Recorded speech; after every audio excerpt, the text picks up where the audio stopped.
Pero ahora vamos a ponernos de pie y leemos la palabra del Señor.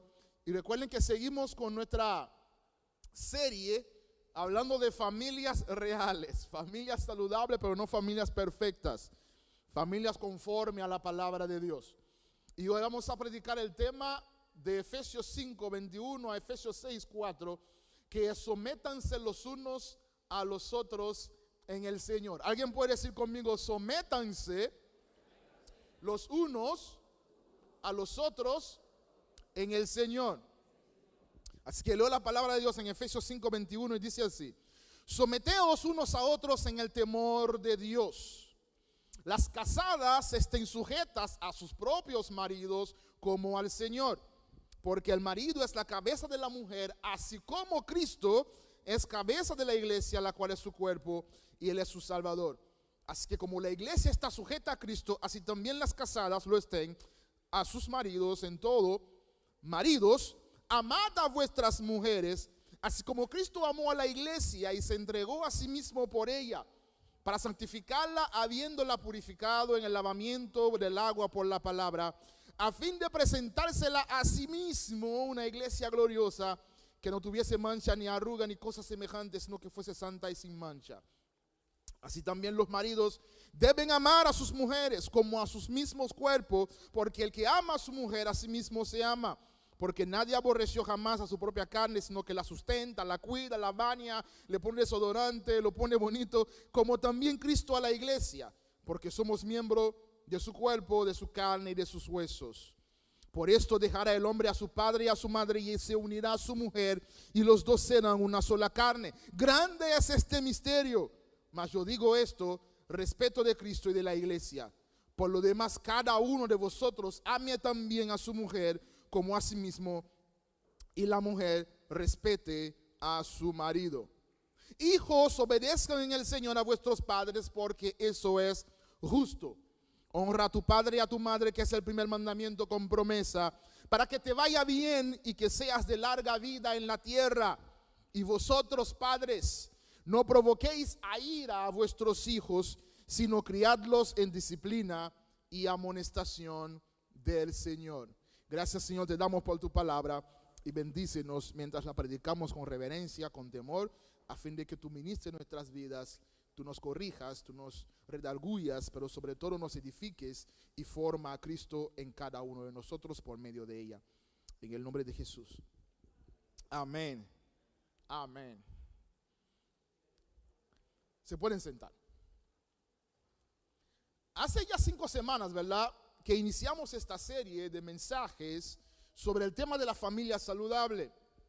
Si tratamos de hacer un resumen de las primeras 4 semanas, porque hoy es la semana número 5, en el primer sermón el pastor Lipe nos habló de una familia saludable. Es una familia construida sobre la gracia de Dios. Es una familia construida sobre la misericordia y el favor de Dios. Y como está construida sobre la gracia, aprende a perdonar diariamente porque está formada por personas saludables. En el segundo sermón aprendimos con el pastor Lipe que Dios quiere sanar las generaciones.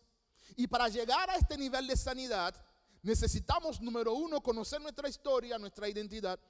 Conocer la historia de Dios, que es una historia de redención, para poder encontrar nuestro valor en Jesús. Y hacer historia sirviendo a nuestra familia. La tercera semana el pastor Cheo nos llevó a Efesios capítulo 4, donde aprendimos que tenemos un llamado de parte de Dios a andar digno de la vocación con que fuimos llamados.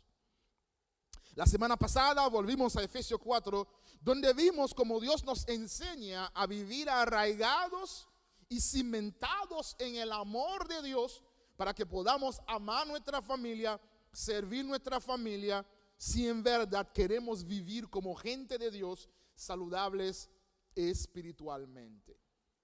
Hoy seguimos con el tema y seguimos en el libro de Efesios, y hoy veremos la responsabilidad que cada miembro tiene en el seno de la familia según el diseño de Dios, a fin de que el favor de Dios y la voluntad de Dios se lleve a cabo en nuestras familias. Otra vez recordamos que vivimos en un mundo caído, vivimos en un mundo dañado, en un mundo tergiversado por el pecado, y el plan perfecto de Dios muchas veces no es lo que vemos hacerse realidad en nuestras vidas. Dios quiere que vivamos en santidad, es su plan, pero vivimos en pecado. Dios quiere que todos seamos salvos, pero la gente sale corriendo de Dios en vez de acercarse a Dios. Pero cuando entendemos que el plan de Dios es mejor que el plan que tengo para mi vida, y pongo en orden, pongo en línea mi voluntad de acuerdo a la voluntad de Dios, entiendo que mi vida tiene propósito y sentido. Por lo tanto, necesitamos entender que la voluntad de Dios siempre es mejor, cueste lo que cueste. Si bien cuando miramos la sociedad vemos que tenemos de todo menos familias según el diseño de Dios, eso no debe ser un motivo para desalentarnos a seguir promoviendo los valores del reino. Nosotros como iglesia, como gente de Dios, tenemos que comprometernos a orar, a anhelar, a desear que hayan familias que reflejen el amor, la gracia, la misericordia de Dios en cada hogar que existe en la sociedad y en la ciudad. Entonces, esta comunión armoniosa que existe entre el Padre, Hijo y el Espíritu, la familia divina, es la misma comunión que debe existir en el seno de cada familia si vamos a vivir una vida para la gloria de Dios. Ahora, el capítulo 5 de Efesios comienza después que Pablo predica el capítulo 1, 2 y 3 hasta el 4, enseña un poco de doctrina. En el 4 comienza Pablo a aplicar, fue lo que vimos con Cheo. En el 5 Pablo sigue aplicando verdades a nuestras vidas. Y a partir del 5 Pablo comienza a dar unas aplicaciones que tienen mucho que ver con la familia. Y en esas aplicaciones que nos enseña cómo debemos vivir como hijos de Dios, como hija de Dios, es andar en amor, porque el que ama a Dios no buscará ni practicará el pecado, dice el capítulo 5, que nos separa de Dios, sino que vivirá como hijos de Dios, andando en luz, en claridad, haciendo la cosa con transparencia. Y sigue diciendo el 5 que el que quiere agradar a Dios tiene que rechazar las obras de las tinieblas, comprobando lo que es agradable al Señor, como sabios y no como necios, entendiendo cuál es la voluntad de Dios, siendo llenos del Espíritu Santo, alabando a Dios con cánticos, con salmos, con himnos, viviendo una vida de agradecimiento a Dios. Dice Pablo en el 5, así vive un hombre o una mujer que quiere agradar a Dios. Al llegar al final del capítulo 5, dice Pablo entonces, guiado por el Espíritu Santo, dentro de las cosas que tenemos que hacer para vivir como Dios quiere que vivamos, hay unas cuantas que se practican en el seno de la familia, no de forma individual. Y es lo que Pablo comienza entonces a plantear a partir del versículo 21, cuando dice Pablo que aquellos que quieren vivir una vida agradable a Dios deben aprender a someterse los unos a los otros. Para vivir en la familia de Dios, en la familia de la fe, tenemos que aprender a someternos los unos a los otros. Yo me someto a ti, te sometes a mí, yo te enseño, aprendo de ti. Pero para poder someterse los unos a los otros es necesario crecer en humildad. Porque todo el mundo quiere mandar, nadie quiere ser mandado, ¿verdad que sí? Todo el mundo quiere dirigir, nadie quiere ser dirigido. Todo el mundo quiere gobernar, nadie quiere ser gobernado. Porque es lo que aprendimos de Adán y Eva en el huerto del Edén. Dios estaba ahí gobernando en el huerto del Edén hasta que Eva y Adán pensaron que podían ser como Dios. Que en vez de ser los gobernados, podían ellos comenzar a gobernar. Y eso fue la gran mentira que entró en la historia humana y que vino a dañar la relación del hombre con Dios, la relación del hombre con su semejante, la relación del hombre con la propia naturaleza, la razón por la cual hoy el mundo está bajo maldición y está esperando ser redimido cuando Cristo sea manifestado por completo.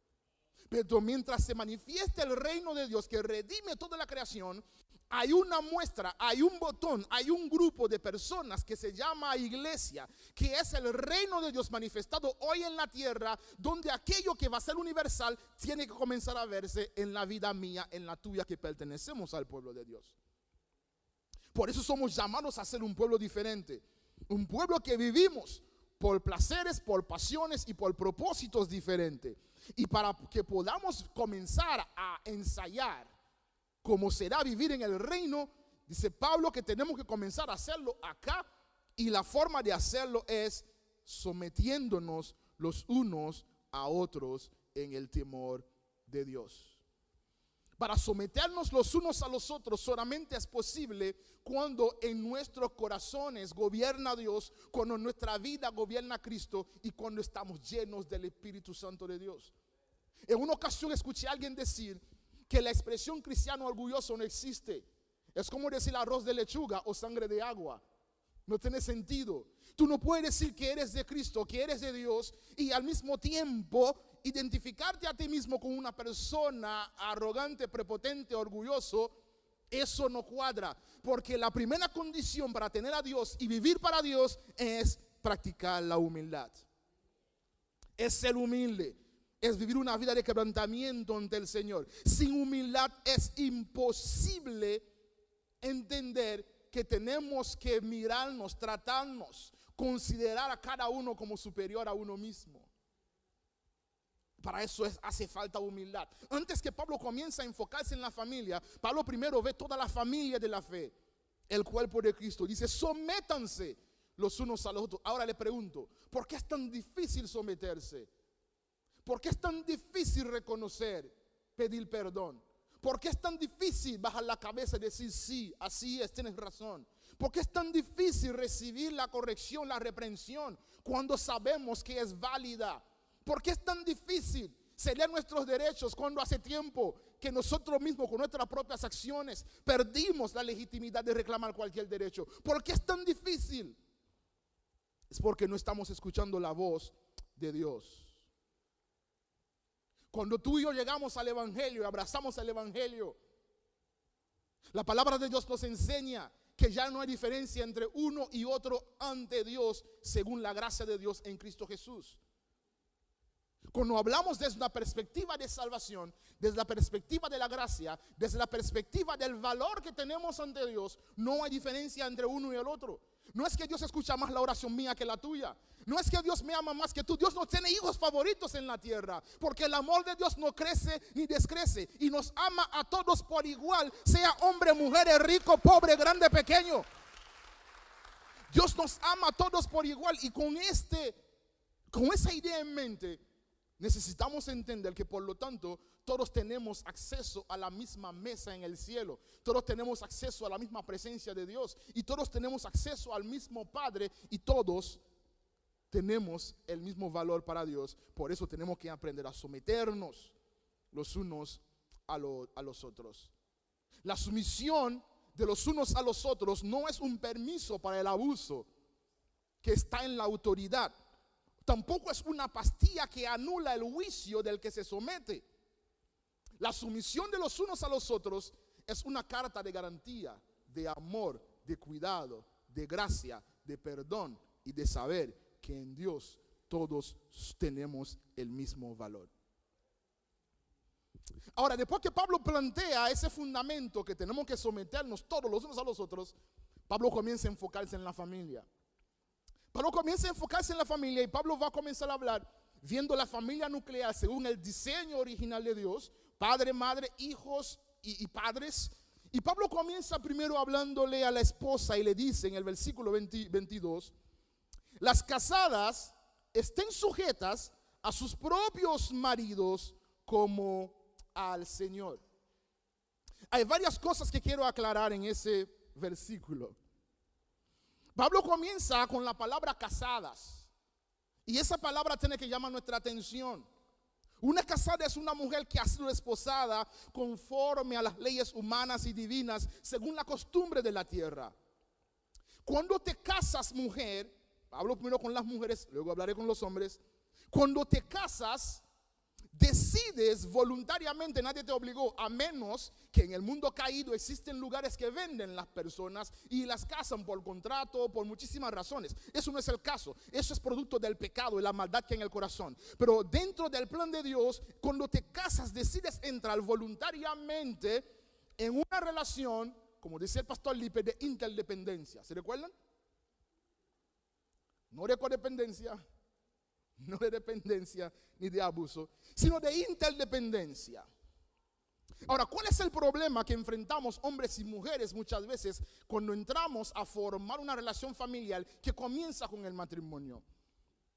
Es que entramos en la vida de casados, pero queremos guardar y preservar ciertas libertades que teníamos cuando aún éramos solteros. Alguien diga, ouch. Queremos vivir aún como si fuéramos solteros. Estamos casados, pero cada quien tiene su proyecto individual e independiente. Eso es imposible. Porque si llegamos a ser una sola carne, no hay forma que podamos caminar en dos direcciones diferentes.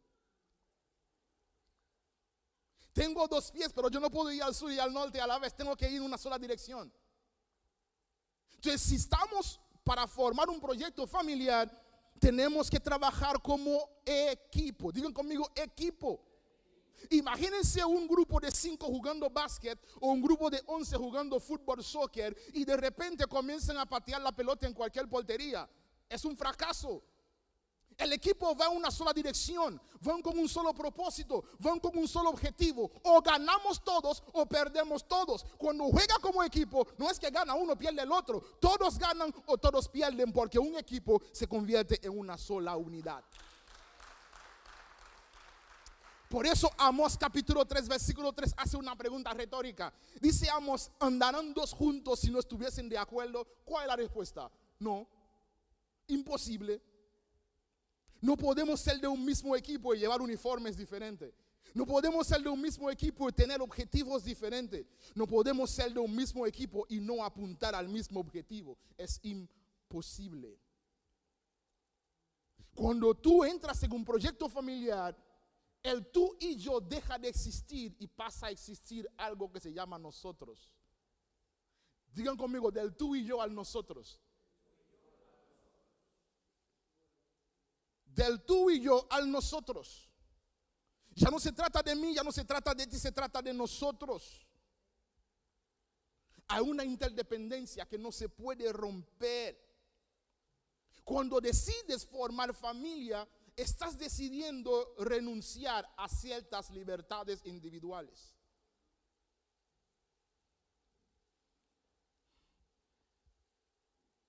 Mis últimos años de soltería yo viví en la iglesia. Yo tenía mi apartamento, pero iba solamente a bañarme. Amaba estar en el templo. Había un grupo de muchachos, dormíamos toda la noche en el templo. Amanecíamos a veces cantando, comiendo pan. Ahí fue que eché mucha barriga y mantequilla. Y eso era, y decíamos, en Puerto Plata están amaneciendo, vamos para allá, para Puerto Plata. En la capital una vigilia para la capital. Y en Dominicana vivíamos sin rumbo, sin dirección. Pero cuando me casé a los 3 meses, dicen los muchachos, pero Mac, ya no te estamos viendo. Diga, ay, es que no es igual.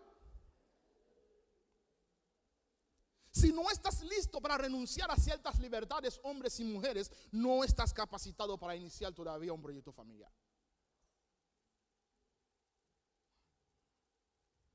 Cuando en Cantar de Cantares leemos capítulo 2, versículo 16, dice, mi amado es mío y yo soy suya. A veces pensamos que esta frase solamente es bonita para ponerla en las invitaciones de la boda. Mi amado es mío y yo soy suya. No, eso es para vivirlo. Interdependencia. Yo soy de él y él es mío. Digan conmigo, mujeres, yo soy de él y él es mío.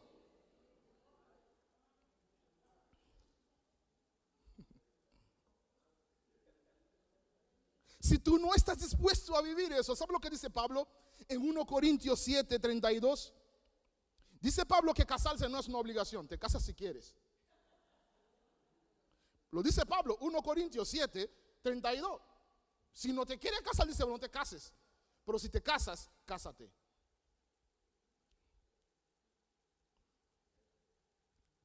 Casadas estén sujetas a sus propios maridos. Contrario a lo que pueda pensar el espíritu humanista de hoy, el estar sujeto no te quita a ti dignidad ni te quita a ti valor. Cristo está sujeto al Padre y sigue siendo Dios, eternamente Dios y por siempre Dios. No te quita dignidad, no te quita valor. La sujeción, hombres, no se impone. La sujeción no se demanda. La sujeción se otorga voluntariamente como un acto de amor a Dios y amor a la pareja.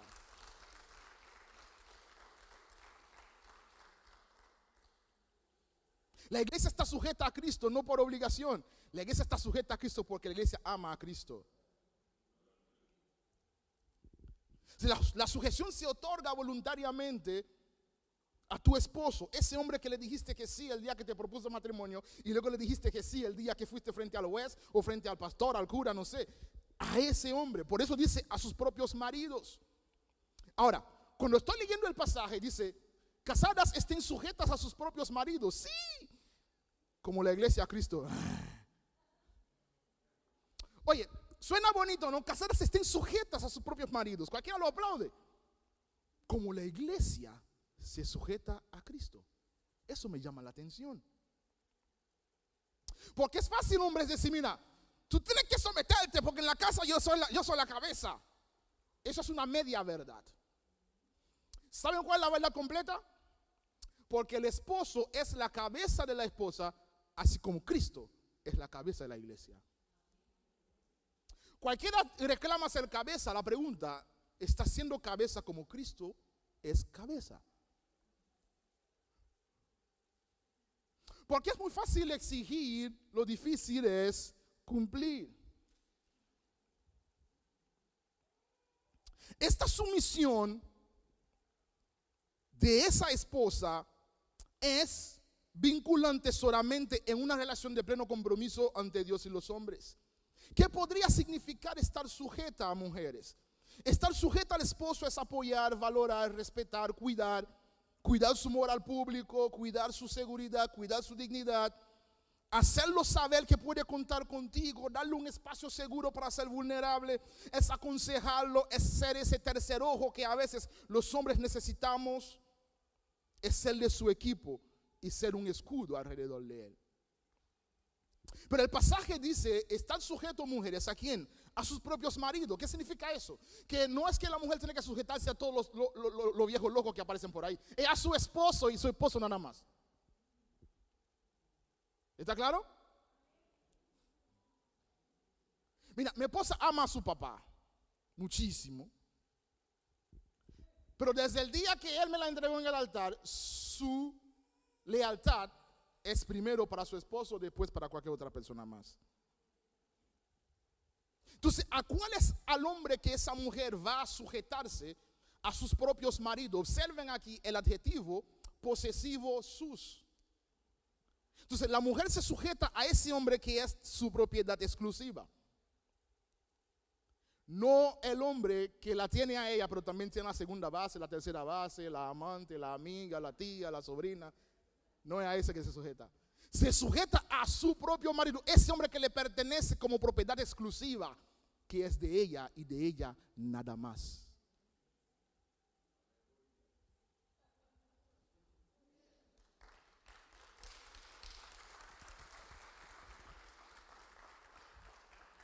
Entonces la casada se somete a ese hombre porque ese hombre es propiedad exclusiva suya. No es de ella y de alguien más. Si tú no la honras, hombre, si tú no la honras con el derecho exclusivo, no esperes que se sujete a ti. Ah, a la mujer le gustó, ¿verdad? Digan amén.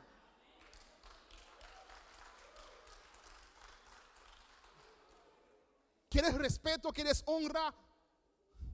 Renuncia a todas las demás y ama a una sola y respetarla y cuidarla y bendecirla y valorarla.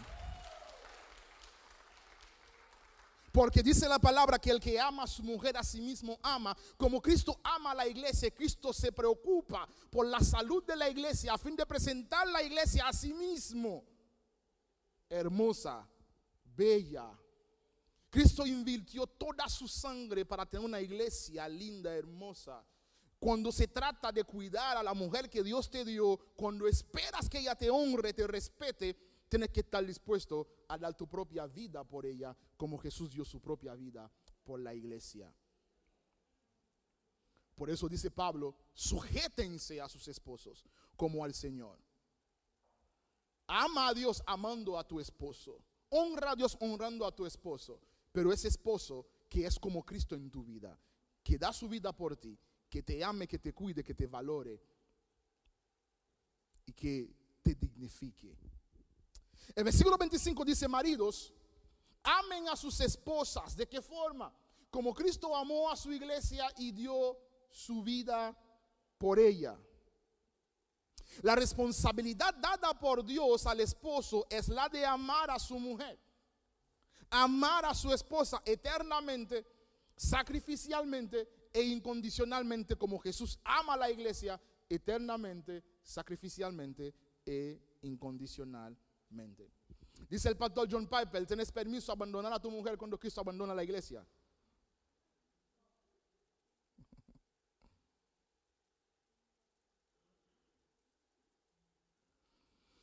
El amor con que Jesús ama a la iglesia, el amor que Dios está demandando de un esposo para su esposa en el contexto de la voluntad de Dios para una familia, es un amor que no piensa en lo suyo, es un amor que no busca lo suyo, es un amor que no se contamina con la búsqueda egoísta de sus propios intereses, es un amor que está diseñada y pensada en satisfacer y bendecir a la persona que Dios nos ha dado.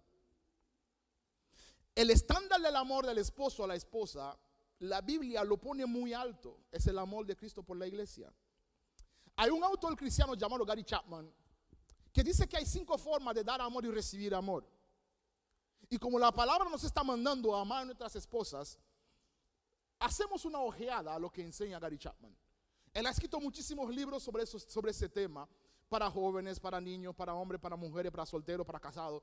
Busque en Gary Chapman 5 lenguajes del amor y compra el que más te guste de todos los libros que él ha escrito. Dice Gary Chapman: hay 5 formas de recibir y dar amor. La primera es palabra de afirmación. Qué linda te ves. Te quedó rico esa comida.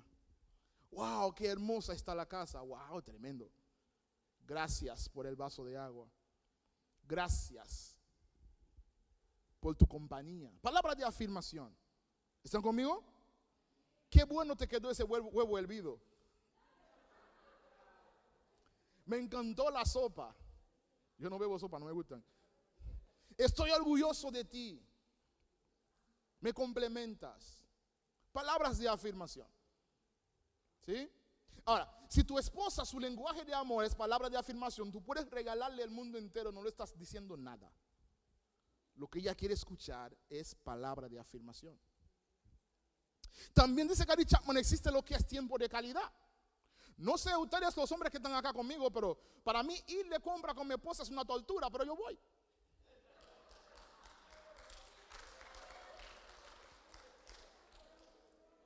Va al mall a comprar una chancleta, pero entra en todas las tiendas y le pone mano a todo lo que ve. Solamente la mía que hace nada más, ¿verdad? Solo la mía. Vamos al súper a comprar 2 panes, pero camina todos los pasillos. Es una tortura. Pero tiempo de calidad, ¿no?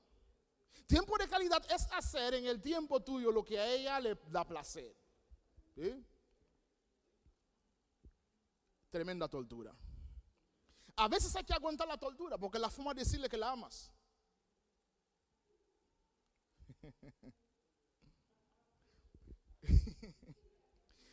Tercer lenguaje de amor: regalos. Ay, mis chelitos. Resulta que la gran mayoría de las mujeres hablan ese lenguaje, ¿no? Les encantan los regalos. Que una flor, que un vestido, que un sombrero. Hay que invertir. ¿Sí? Regalos. A veces un brownie. A veces una menta. Pero regalos. A veces un cheque, ¿no?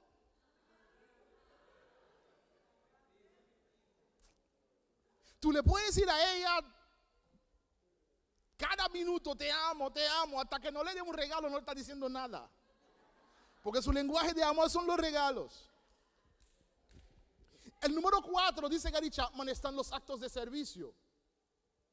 Tú te levantas el día entero diciéndole: mira, te amo, mi amor, te amo. Hasta que no friegue los platos no le está diciendo nada. Hasta que no le planche la ropa no le está diciendo nada. Hello. Hasta que no recoges los regueros que se ven en el medio, no le estás diciendo te amo. Le dices te amo cuando le sirves. No es regalo, no es tiempo de calidad, no es para un acto de servicio. Y el último es toque físico. Un masajito, ¿sí? Un abrazo. Mientras está picando el ajo en la cocina, abrázala, un besito en el cuello. ¿Sí? Un masaje para aflojar los hombros.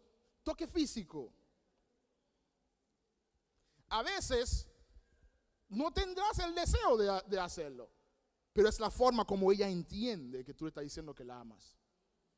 Ahora, ¿cuál es el problema? A veces los hombres queremos comunicar amor como recibimos amor.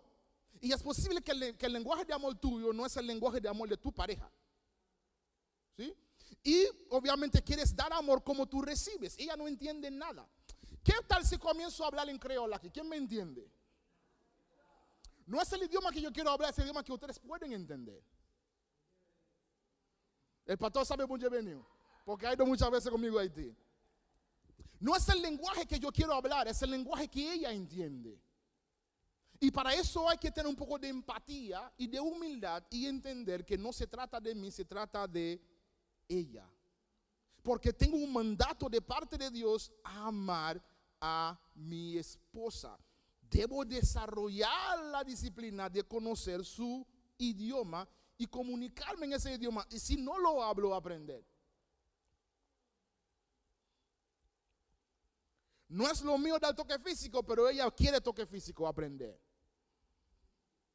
Yo soy muy tacaño, pero a ella le gustan los regalos, aprende a dar regalos. No me salen las palabras bonitas, pues léete para el libro, aprende. Conozca su lenguaje y ámala porque Cristo te ordena amarla. Alguien dice que la Biblia es machista, pero yo busco en la Biblia el machismo, no lo encuentro. Yo no lo encuentro el machismo en la Biblia. Porque cuando veo la historia de Oseas, yo no veo a Oseas maltratando a la esposa, sino la esposa abandonando 3 veces a Oseas y regresa con 3 muchachos y Oseas la recibe. Dios dignifica a la mujer. La idea de quién fue que Abraham se acostara con Agar. ¿De Abraham? ¿Quién estaba mandando ahí? Eso fue decisión de Sara. ¿Y la decisión de quién fue? Cuando nació Isaac, sacar a Ismael de la casa.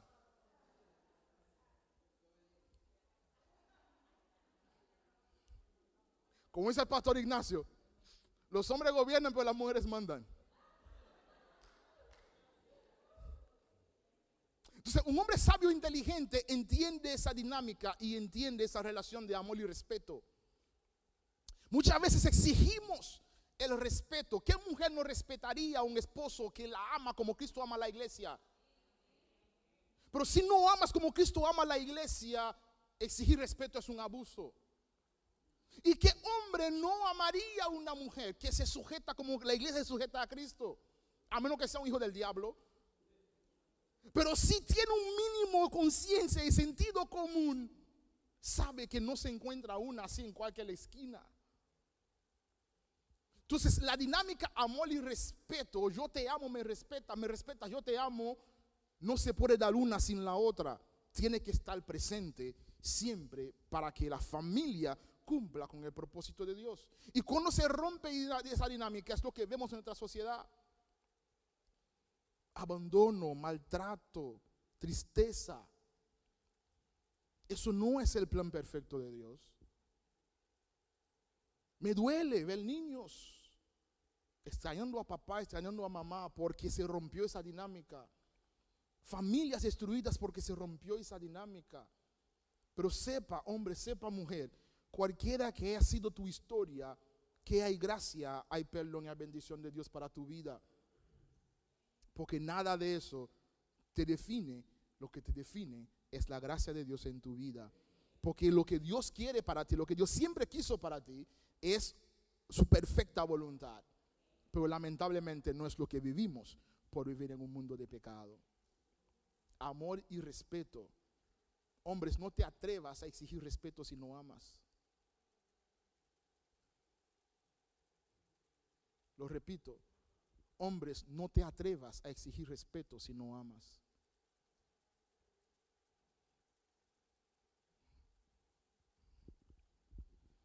Hijos, obedezcan a sus papás en el Señor, porque eso es justo.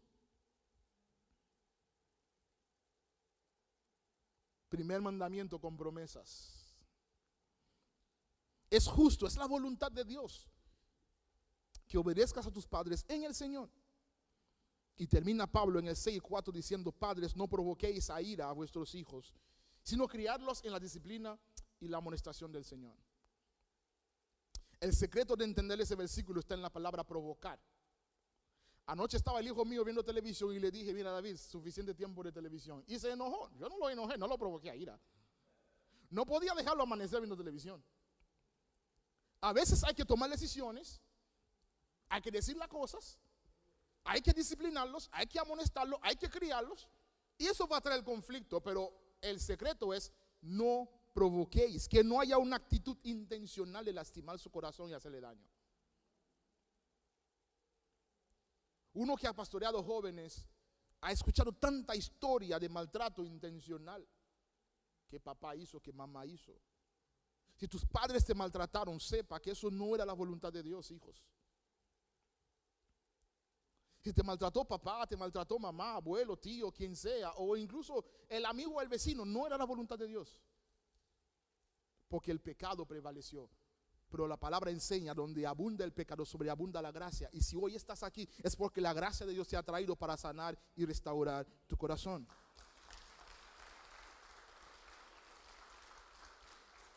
No provoquéis, no sean ásperos, sino ejercemos autoridad amorosa y firme, sin caer en exageraciones ni coacciones sin razonamiento, sin caer en abusos, simplemente autoridad de parte de Dios. La disciplina y amonestación del Señor es enseñarle al niño a amar a Dios y a temer el nombre de Dios, de manera que pueden entender que obedecer a Dios es una bendición y obedecer a Dios es obedecer a mamá y a papá. El Espíritu Santo que inspiró a Pablo a escribir esas palabras quiere enseñarnos, iglesia, que lo normal, según la voluntad de Dios en la dinámica familiar, es que haya una esposa y un esposo que sean pareja y que tienen una relación filial con sus hijos y que esos hijos tienen una relación paternal con sus padres. Eso es el diseño de Dios. Así era en el principio y así será en el final. La familia existe para mostrar la gloria de Dios en Cristo. Para eso existe la familia. La familia no existe porque yo me aburrí y quería irme de la casa de mis padres. La familia no existe porque yo quiero una que me cocine, que me lave la ropa. No, no existe para eso. Eso nos servimos, claro. Mi esposa nunca me ha planchado un pañuelo. Ella lo sabe, porque cuando éramos novios me decía que no sabía planchar y yo soy experto en planchando. Porque cuando me criaba, mi mamá me decía, éramos 4 varones y cada uno tenía tareas específicas. Lo mío era trapear y planchar. Desde los 10 años hasta los 20 años. 10 años trapeando y planchando me hizo un experto planchando. La ropa que ella usa yo la plancho. Nos servimos. ¿Sí? Entonces, el fin del matrimonio no es tener una esclava o una sirviente. Tampoco es tener un cajero bancario que mujer cada vez que quiere cuarto va y le mete una tarjeta. El fin del matrimonio es la gloria de Dios. La familia existe, formamos familia para glorificar a Dios, no para satisfacer nuestros propios intereses. No es simplemente una convivencia para suplir nuestros deseos. Es un cuadro, es una pintura, es una ilustración de la perfección que hay entre el Padre, el Hijo y el Espíritu Santo en eterna armonía. Esposas, las que serán esposas, las que sueñan con ser esposas, tienes la obligación dada por Dios de respetar y honrar a tu marido. Esposos que estén en esta casa y los que serán esposos, tienes el llamado divino de amar a tu esposa como Cristo ama a la iglesia. No es opcional, es la norma. Es la regla. Tenemos que ser hombres y mujeres funcionales, hombres y mujeres que funcionamos. A las mujeres que están en la casa, yo te digo, mira, si en vez de ser amada, fuiste maltratada, si en vez de ser cuidada, fuiste descuidada, sepas que la voluntad de Dios para ti y tu matrimonio no era esta. Dios quiso que fuiste amada, cuidada y bien tratada. El pecado dañó, tergiversó todo aquello que Dios diseñó para ser bueno, agradable y perfecto. Pero Dios es poderoso para sanar y restaurar corazones.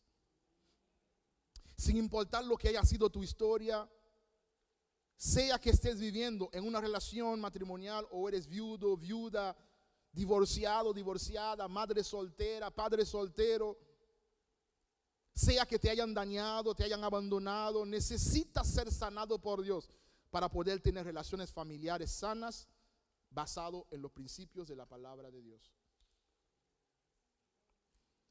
Tal vez esos principios que enseñamos sean para ti o para que los enseñes a tus hijos o para que los enseñes a tus nietos, a tus sobrinos. Pero sepa que ese es el diseño de Dios, es la norma, es la regla. Quiero dejarte con 4 aplicaciones finales antes de orar. 4 tareas.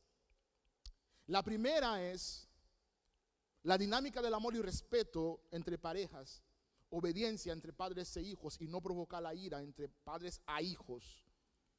4 tareas que todos tal vez necesitamos hacer. La primera es aprender a perdonar. Cuando perdonamos, nos liberamos a nosotros mismos de la cárcel del odio, del rencor, del dolor, de recuerdos dolorosos, de relaciones dolorosas y tóxicas en el pasado. Perdonamos y descansamos en la gracia de Dios. No importa lo que haya pasado en el pasado, perdonamos y descansamos en la gracia de Dios. ¿Alguien dice amén? Perdonamos. Después que Pedro negó 3 veces a Jesús, unos días después, Jesús está sentado a la orilla del río asando un pescadito para comer y le pregunta a Pedro, Pedro, ¿tú me amas? Le vuelve y le pregunta, como en 3 ocasiones. Y Pedro le confiesa, Señor, tú sabes todas las cosas. ¿Por qué me vuelve a preguntarlo? Pedro le había fallado a su maestro, pero Jesús, en vez de decirle a Pedro, mira, no te sientes cerca de mí, vete por allá, lo perdonó y lo restauró. A veces hay que perdonar. No siempre perdonar significa volver como todo estaba antes, pero perdonar es liberar el corazón de la cárcel del odio, del rencor y del dolor. Lo segundo, tratemos las traumas del pasado. Aceptar que no puedes cambiar el pasado, porque lo pasado está y hay que colocar el pasado en su lugar, en el pasado. Pero hay que tratar el trauma. Hay que buscar consejería, hay que buscar terapia. Hay que cerrar ciclos, pero debes colocar el pasado en el pasado. ¿Alguien dice amén? Hay que tratar los traumas. Yo estaba hablando con Josué el otro día, estaba en su casa y de repente miré mi brazo y vi una marca que alguien me puso ahí. Yo tenía 9 para 10 años, hace más de casi 30 años. Que alguien me puso esa marca. Y cuando miré la marca me recordé del rostro del profesor que me lo puso. Por años lo odié. Cada vez que veía esa marca lo odié. Yo quería que él desapareciera de la faz de la tierra. Pero cuando el Señor sanó mi corazón y traté ese trauma, fui y lo busqué, pero no lo encontré. Estaba retirado, yo fui al colegio y no lo encontré. Porque no era justo cuando me dio esa buena pela y me dejó la piel marcada a un niño de 9 años. Cuando en el mismo día también vi un acto de injusticia. Porque me preguntó la tabla del 8, no me lo sabía, pero se lo preguntó al hijo del director que tampoco lo sabía, no le hizo nada. Y ahí me marcó la piel. Hay que tratar los traumas del pasado para que estemos libres. ¿Para qué? Número 3, para avanzar hacia el futuro. Una vez que colocas el pasado en su lugar, avanza hacia el futuro. Porque tú no vives hacia el pasado, vives hacia adelante. ¿Alguien dice amén? Mira, dejes de manejar el vehículo mirando solamente por el retrovisor. Mira hacia de frente. Mira, el camino está delante, no está detrás. ¿Qué me hicieron? ¿Qué yo viví? Está bien, sí, yo sé. Lo sufro contigo. Pero entierra el pasado y avancemos hacia el futuro. Porque lo que Dios tiene para ti no está en el pasado. ¿Sabe por qué? Porque ya pasó. Lo que Dios tiene para ti no está en el pasado, porque ya pasó.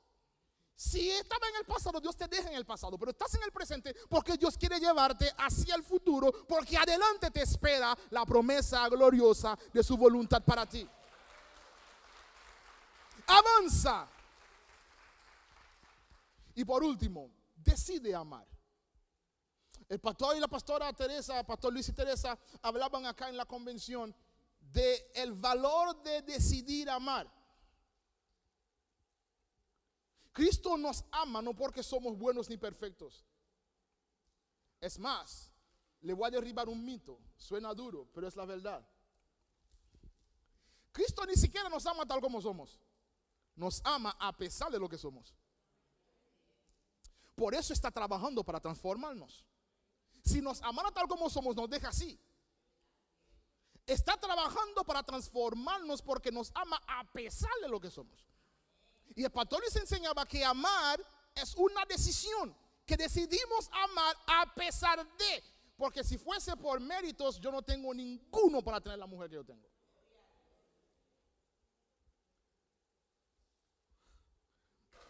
Yo la engañé y cayó en la trampa. Cayó en la muela, ¿no? Como dicen. Es una decisión. Decide amar. Decide amar a tus hijos. Si estás en una relación matrimonial, decide amar a tu pareja. Como la misericordia de Dios que se renueva cada mañana, renueva tu amor por tu pareja. Porque cuando amas a tu mujer y tu mujer te respeta, vivimos según el diseño de Dios. Cierro leyendo el pasaje que leí al principio. Someteos unos a otros en el temor de Dios. Las casadas estén sujetas a sus propios maridos, a su marido nada más, como al Señor, porque ese marido es propiedad tuyo. Porque el marido es cabeza de la mujer, así como Cristo es cabeza de la iglesia, la cual es su cuerpo, y Él es su Salvador. 25. Maridos, amad a vuestras mujeres, así como Cristo amó la iglesia y murió por ella en una cruz.